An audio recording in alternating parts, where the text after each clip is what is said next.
يلا بينا بقى نعمل الوصفة اللي هتغطي على السمبوسة والقلي في الزيت. طلبتوها مني بالشرح واديني نزلت لكم الشرح ده يا جماعة. عيش سوري هنجيبه ونقطعه 4/4 كده بكل سهولة بالمقص. هاتي بقى الصاج بتاعك او الصينية ودهنيها برشة كده من الزيت، معلقتين 3 زي ما انت شايفة.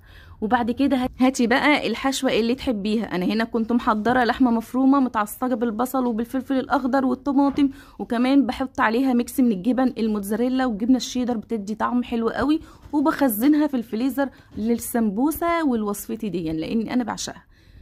بصي بقى هنلف كده زي ما لفينا اكنك بتلفي ورق عنب بالظبط. خلصي بقى الكميه بتاعتك ودهنيها دهنه كويسه من الزيت ورشه سماق ودخليها الفرن على درجه حراره 180. هتطلع معاكي حاجه كده عظمه، هتاخد 30 دقيقه بالظبط.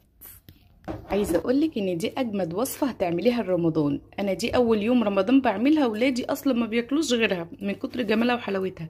قد ايه سهله وسريعه، كلفتناش حاجه خالص. عملناها كده واحنا واقفين في 5 دقايق. بصوا مورقه من جوه ومقرمشه.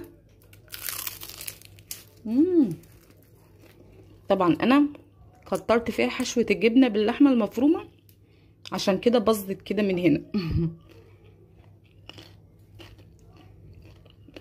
بصوا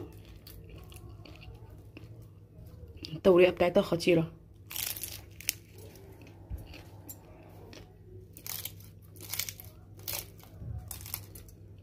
انا واثقه ان انتي مش هتبطلي تعمليها في رمضان وغير رمضان كمان. برشه زيت كده بسيطه هنعملها بسرعه.